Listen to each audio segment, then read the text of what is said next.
Estamos iniciando hoje o segundo trimestre e na primeira lição vamos estudar sobre Abrão. Houve conflitos em sua casa porque ele e Sarai seguiram alguns costumes culturais em sua época em relação à família e violaram alguns dos princípios de Deus. O conflito continua até hoje entre os descendentes de Abrão através de Ismael, os árabes, e Isaque, os judeus. Mas aprendendo com os erros de Abrão, podemos evitar os problemas em que ele caiu e reparar os danos em nossas famílias.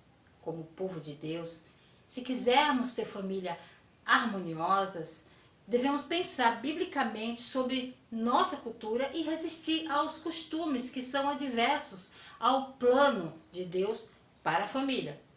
A paz do Senhor, povo lindo de Deus. Para você que é novo por aqui, eu sou a diaconisa Tânia Anjos, sou professora de escola bíblica dominical. Estamos iniciando hoje o segundo trimestre das lições bíblicas da editora CPAD da classe dos adultos, que tem o tema Relacionamento em Família, superando desafios e problemas com exemplos da palavra de Deus. A lição 1, quando a família age por conta própria. O texto áureo nos diz assim: na verdade, Sara, tua mulher, te dará um filho e chamarás o seu nome Isaque, e com ele estabelecerei o meu concerto. Gênesis capítulo 17, versículo 19. A verdade prática nos diz assim: quando o ser humano se precipita a respeito dos planos de Deus, as consequências dessa ação são inevitáveis. A leitura bíblica em classe se encontra em Gênesis capítulo 12, do versículo 1 ao 3 e Gênesis capítulo 16, do versículo 1 ao 5. Os objetivos da lição é identificar que as promessas divinas para Abrão passavam também por sua família. Reconhecer que não podemos tentar interferir nos planos de Deus. Entender que uma decisão precipitada pode gerar conflitos desnecessários na família. Não se esqueça de curtir, irmãos, e é muito importante quando você faz isso, porque a plataforma do YouTube entende que esse vídeo tem alguma relevância. Curta, comente, compartilhe com mais uma pessoa que você estará ajudando esse canal a levar o ensino da palavra de Deus, ok? Então vamos lá. Tópico primeiro, Deus faz promessa a Abrão. Subtópico 1, o encontro de Deus com Abrão. Abraão, anteriormente conhecido como Abrão, foi o primeiro patriarca hebreu que veio de Ur dos Caldeus. Hoje os estudiosos dão uma localização aproximada a sudeste de Bagdá, a atual capital do Iraque. Quando conhecemos Abrão, ele era um pagão, como todos os outros. No entanto, ele era diferente do resto de sua família. Então Deus o chamou para se separar e ir para a terra que Deus lhe mostraria. Agora vou destacar todos os 8 pontos da promessa de Abraão, que é explicada em Gênesis capítulo 12, do versículo 1 ao 3. Ora, o Senhor disse a Abrão: sai da tua terra e dos teus parentes e da casa do teu pai, para a terra que eu te mostrarei, e eu vos farei uma grande nação, e vos abençoarei, e farei grande o vosso nome, e assim será uma bênção. E abençoarei os que vos abençoarem, e aqueles que vos amaldiçoar, eu amaldiçoarei, e em vós todas as famílias da terra serão abençoadas. Agora olhe para cada uma dessas 8 promessas em detalhes. Eu lhe mostrarei uma terra, eu farei de você uma grande nação, eu vou abençoá-lo, eu farei grande o seu nome, você será uma bênção, eu abençoarei aqueles que vos abençoarem, e eu amaldiçoarei aquele que te amaldiçoar, e em sua semente todas as famílias da terra serão abençoadas. Deus fez essa promessa a Abrão cerca de 2100 anos antes do tempo de Cristo. A promessa que Deus fez a Abrão consiste em bênçãos nacionais, ou seja, uma nação sairá de Abrão no futuro, que é a nação de Israel. E bênçãos pessoais para Abrão, e em terceiro lugar também bênçãos universais através da semente de Abrão. Lembre-se que a palavra semente aqui é usada, está na voz singular e não na voz plural, que é cumprida em Jesus Cristo. Hoje é tão incrível e maravilhoso olhar para trás e ver que todas essas promessas feitas por Deus a Abrão foram literalmente cumpridas. O cumprimento da promessa de Deus dependia da obediência de Abrão em deixar seu país em um lugar nativo chamado Ur dos Caldeus. Abrão obedeceu ao chamado de Deus e deixou seu lugar natal e começou sua jornada para a terra de que Deus lhe mostraria. Esta foi apenas uma jornada de fé, crendo na palavra de Deus. Subtópico 2, a dúvida diante da espera. Gênesis capítulo 15, versículo 2, a parte B até 3, Abraão diz: Senhor Deus, o que me darás vendo eu ficar sem filhos e o herdeiro da minha casa é Eliezer de Damasco? Então Abraão disse: olha, tu não me deste descendência, de fato, um nascido da minha casa é meu herdeiro. Abraão expressou sua preocupação de que alguém que não fosse seu filho seria seu herdeiro. De acordo com o código Hammurabi, se um homem morresse sem um herdeiro natural, suas posses iriam para o principal servo da sua casa, nesse caso, Eliezer de Damasco. Embora Eliezer fosse provavelmente um homem muito bom, ele não era um filho, né? Abraão queria um filho. E lembre-se, Deus já havia prometido a Abrão um herdeiro, um descendente. Então Deus diz a Abrão no versículo 4 que Eliezer não é o herdeiro que Deus tem em mente. O herdeiro virá do próprio corpo de Abrão. E assim Abrão sabe o que ele quer dizer. Deus leva Abrão para fora e mostra-lhe as estrelas. Abrão diz a Deus: Deus, obrigado por ser meu escudo. Mas o que tudo isso importa se eu não tenho filho? Claro que você vai me proteger do meu inimigos, fantástico. Claro que você vai dar a si mesmo a mim, isso é maravilhoso, mas eu quero um filho. Você já fez isso antes com Deus? Quantas vezes as nossas orações soam assim? Deus ama ouvir todas as nossas necessidades, todos os nossos desejos, e todos os nossos conflitos. Ele ama entender essas necessidades. Mas às vezes nossas orações são fracas porque nos concentramos no pó e na sujeira deste mundo, em vez das gloriosas riquezas que Deus já nos deu. E você quer que suas orações sejam poderosas? Concentre-se não no que você não tem, mas no que você já tem em Jesus Cristo. Conforme prometido por Deus, ele seria um pai. E não se concentre apenas no que você tem em Cristo. Concentre-se em Cristo. Olha só, seu casamento passará por tempos difíceis, mas Jesus nunca deixará você. Seus filhos podem se rebelar, mas Jesus nunca mudará. Você pode se sentir solitário e desanimado. Deixe Jesus confortá-lo eternamente. Sempre que você enfrenta alguma necessidade, a resposta não é algum presente ou alguma resposta à oração. A resposta é Deus. Subtópico 3. Deus garante a Abrão o cumprimento da promessa. O versículo 5 é uma promessa que os descendentes de Abrão serão tão numerosos quanto as estrelas do céu.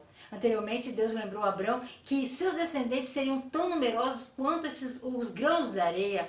Os cientistas estimam que existem 100 bilhões por metro cúbico de grãos de areia na Terra e provavelmente 25 vezes mais estrelas.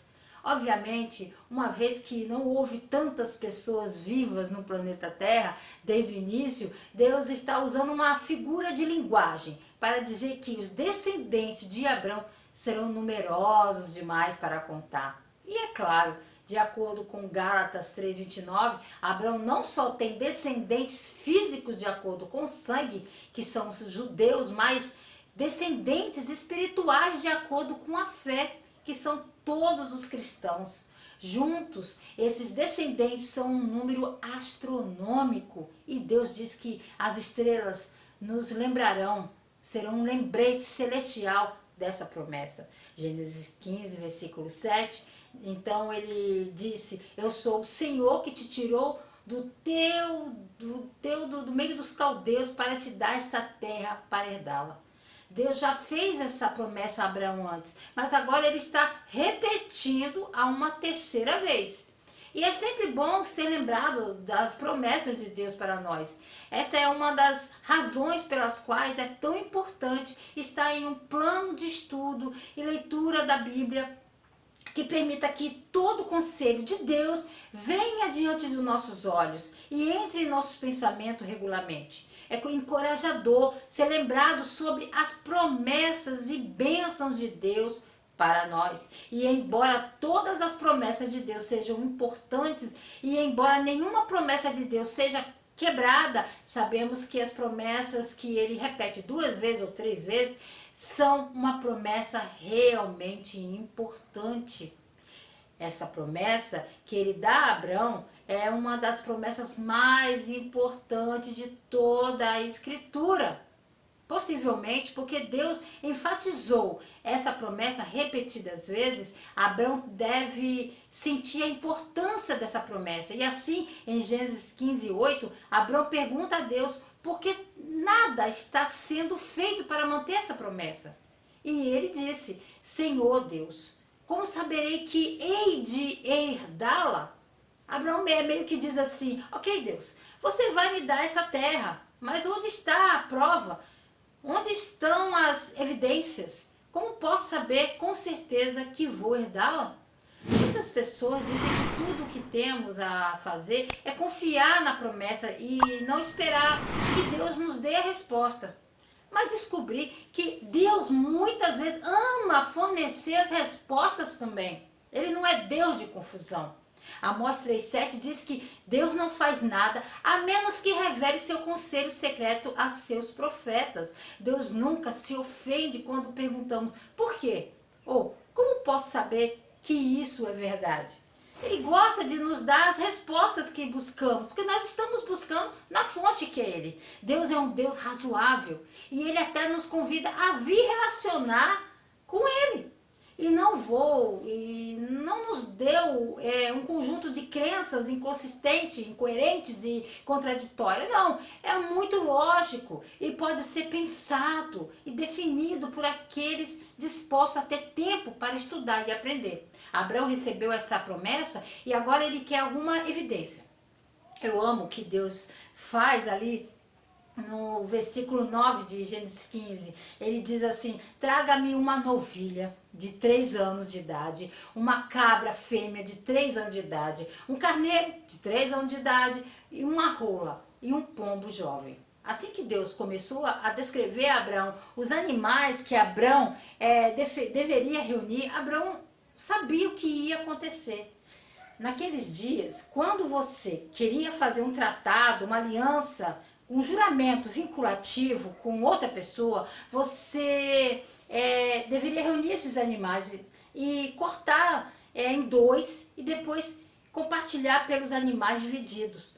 Ao fazer isso, você estava dizendo que se a qualquer um de vocês voltar atrás em sua palavra, que você se torne como esses animais. Foi assim que eles fizeram um acordo de licitação naquela época, um pacto feito de tal maneira, era moralmente sério. Se Abraão estivesse vivendo hoje, Deus teria dito: olha, pegue seu advogado, vamos dividi-lo em 2. Não, ele teria dito: pegue seu advogado e uma caneta permanente, 2 testemunhas, e encontre-me no tribunal onde eles têm um escrivão, um tabelião. É assim que hoje tornamos um documento público vinculativo. Recebemos testemunhas, conseguimos advogados, assinamos um documento e é selado por um tabelião. Isto é o que Deus diz a Abraão, para preparar. Então é isso que Abraão faz. A sinopse do tópico 1 diz assim: Deus fez a promessa de uma grande descendência a Abraão e a espera acabou gerando dúvida, mas o Senhor garante aquilo que promete. Tópico 2: interferência no plano de Deus. Subtópico 1: a tentativa de Sarai em ajudar a Deus. A fé de Sarai agora começa a enfraquecer e vendo que o futuro deve afastar um grande número de gerações dela, ela começa a ver a sua própria esterilidade como uma vergonha e um fardo. É sempre uma má ideia tentar realizar o plano de Deus, à sua maneira e no seu próprio tempo. Os planos de Deus vêm completos com seus métodos e seu tempo. E quando tentamos mexer com isso bagunça tudo. Sarai, percebendo que ela é estéril, surge com uma maneira alternativa de realizar o plano de Deus. Deus havia prometido a Abraão um filho. Sarai sabia o quanto isso significava para o seu marido e sabia que Abraão estava começando a se perguntar se Deus cumpriria a sua promessa. E assim ela percebeu um dia que talvez o filho pudesse passar por outra pessoa. Talvez o problema fosse ela. Então ela olhou em volta para o povo circundante ali de Canaã e viu o que eles faziam. Quando um homem era incapaz de ter um filho com uma esposa, com a sua esposa, ele tomava a outra esposa para si. Se ela não pudesse ter filhos, ele levaria outra esposa. Sempre foi considerado culpa da mulher, não do homem. Sarai, sem dúvida, não gostou da ideia de Abraão tomar outra esposa. Ela sabia que no princípio, no Éden, Deus planejou que um homem se casasse por toda a vida com uma mulher. Sarai sabia disso e, no entanto, também sabia que Abraão precisava ter um filho. Uma vez que ela não era capaz de prover um para ele, e uma vez que Abrão não podia tomar uma segunda esposa e permanecer obediente a Deus, Sarai veio com um plano alternativo. Ela tinha uma bela serva do Egito chamada Agar. Ela era jovem, bonita, leal. E o melhor de tudo, era uma escrava, não esqueçam disso. Ela achou que ia ter tudo sob o controle. No Antigo Oriente Próximo, era costume que as mulheres que eram estéreis oferecessem ao marido uma barriga de aluguel dos empregados domésticos, que a esposa oferecia uma escrava como substituta para garantir um herdeiro.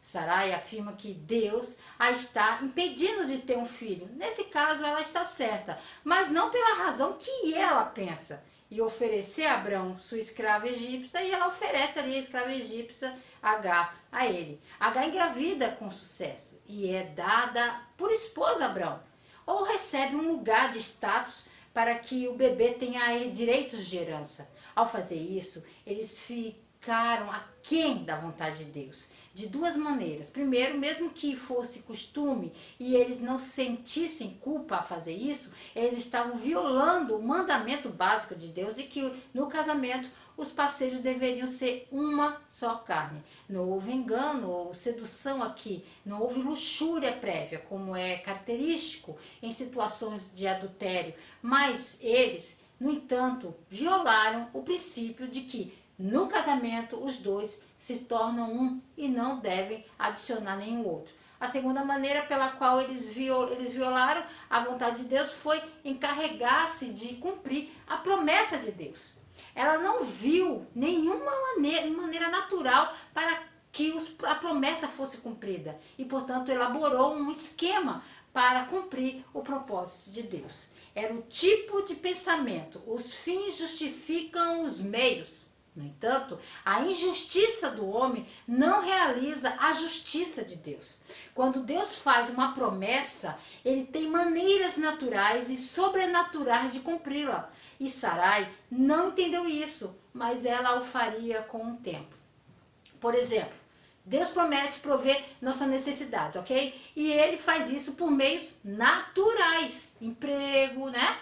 Ele promete ressuscitar nossos corpos, isso ele faz através de meios sobrenaturais. Sarai demonstra que nossas soluções de curto prazo nem sempre levam em consideração o poder de Deus ou o plano de Deus para o longo prazo. Subtópico 2, os dois vacilam na fé.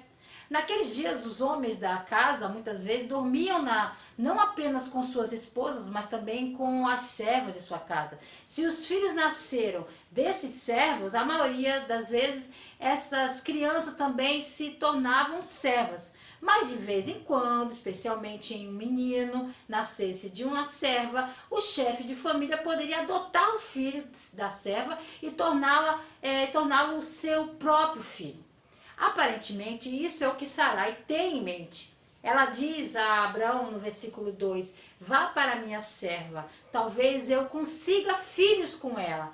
Parece a solução perfeita para ajudar a Deus, não é verdade? E no final de Gênesis capítulo 16, versículo 2, temos uma declaração muito interessante. Diz, e Abraão deu ouvido à voz de Sarai, e Sarai vem com um plano de que eles podem realizar a vontade de Deus e vai e conta a Abraão sobre isso. E Abraão segue sua liderança. Onde já vimos isso antes, esse tipo de coisa? No jardim do Éden. Eva é enganada pela serpente a pensar que Deus está se afastando deles, que Deus tem algo mais para eles, mas Deus não está dando a eles agora, e então eles devem apenas tomá-lo.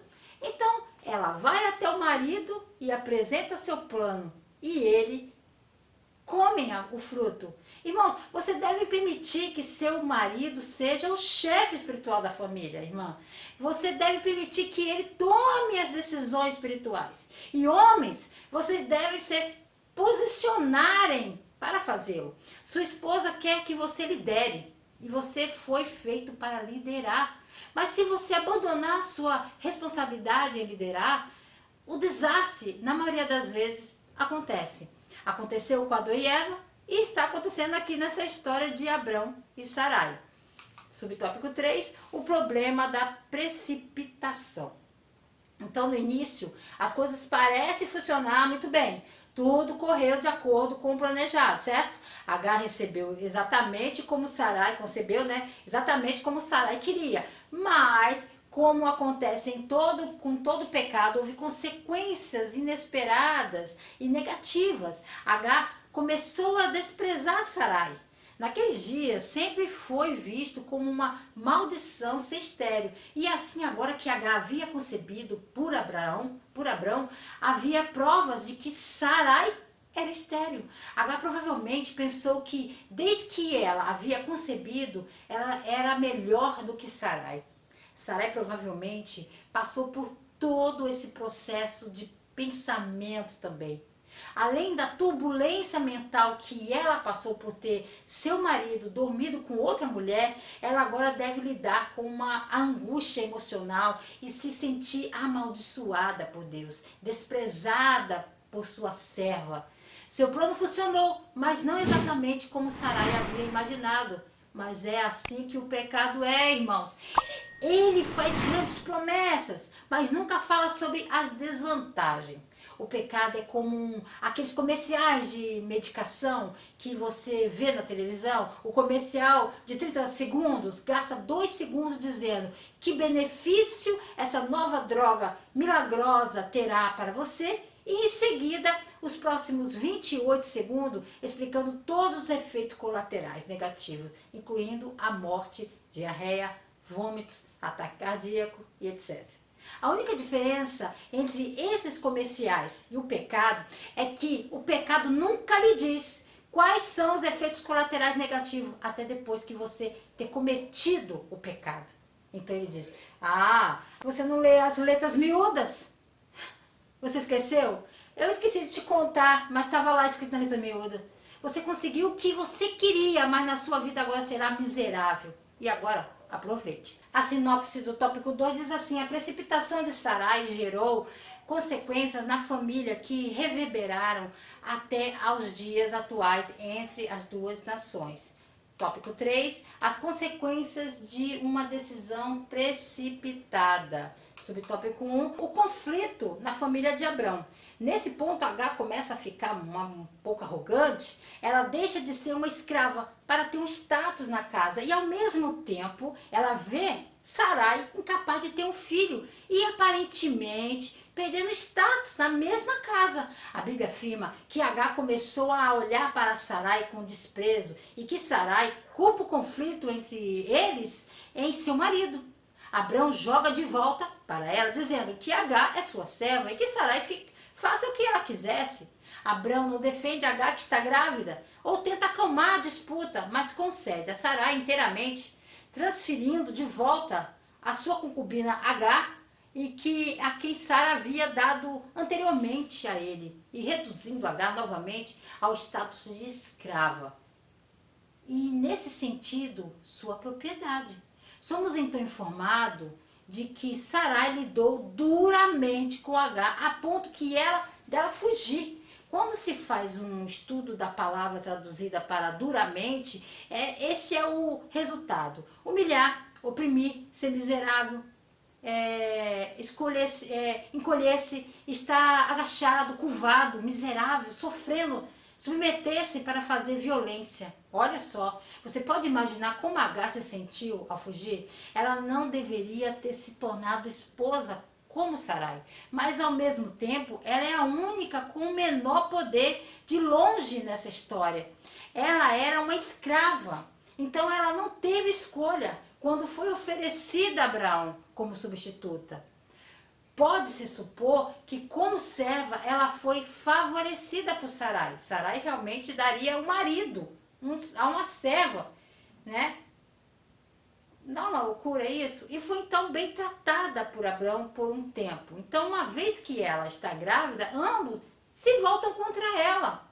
Ela agora era uma palha que estava desabrigada e grávida.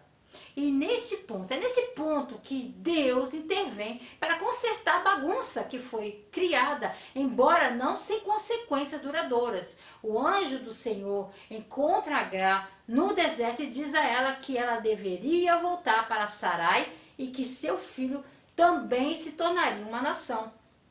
E é aqui que tiramos lições importantes para a igreja do Senhor. O caminho para a participação na aliança com Deus, com a família de Abrão, e sua bênção, que dele flui, é de humilhação. Mas aqui entra a ambiguidade de toda a situação. A narrativa estabelece uma diferença entre o que Sara faz e Agar, e o que Deus quer que Agar faça, embora pareçam muito semelhantes. O mensageiro de Deus reconhece que a condição de Agar é de aflição, miséria, e ele ainda lhe dá uma ordem para humilhar-se sob as mãos de Sara. Olha só, a diferença, no entanto, é que essa exigência divina não levará à morte, como aparentemente era a intenção de Sara, mas a vida com Jeová pretende, como ele pretendia. Embora os resultados da morte ou vida sejam muito separados, as condições que levam a eles parecem quase indistinguíveis. É por isso que a obediência de Agar ao retornar foi uma impressionante demonstração de confiança na palavra e na promessa de Deus. Uma confiança que nesse ponto da narrativa patriarcal só é comparável à de Abraão, em deixar a casa de seu pai para vagar pela terra prometida que Deus te havia prometido. E no caso de Agar, no entanto, ela precisava passar por uma experiência de servidão, opressão, exílio, para aprender essa lição. A razão ao que parece é que ela se exaltou para ganhar uma posição na família de Abrão e na aliança de Deus. Agar retorna confiando e que ouviu seus gemidos, que Deus ouviu seus gemidos dolorosos, usará sua humilhação como um meio de incluí-la em sua aliança com a família de Abraão e a abençoará de acordo. E ele o fez, pois Ismael é reconhecido como filho de Abraão e Agar uma grande descendente. Subtópico 2, a fraqueza de Abrão. Um dos maiores problemas nos casamentos é o homem passivo. Eu quero dizer que não assumir a responsabilidade pela direção espiritual do matrimônio é da família. Peraí. Subtópico 2, a fraqueza de Abrão. Um dos maiores problemas nos casamentos é o homem passivo. Eu quero dizer, ele não assumir a responsabilidade pela direção espiritual do matrimônio e da família. No capítulo 15, encontramos Abrão ouvindo a palavra do Senhor, né? Mas no capítulo 16, ele ouve a voz de quem? De sua esposa, Sarai. Abrão, né, passivelmente concorda com a sugestão de Sarai. Então, quando os problemas acontecem, ele diz para ela fazer o que ela achava certo. Mas ele mesmo não lidou com isso. Ele permitiu que Sarai maltratasse Agar, que estava grávida, que agora também era também sua esposa, quando ele deveria tê-la protegido.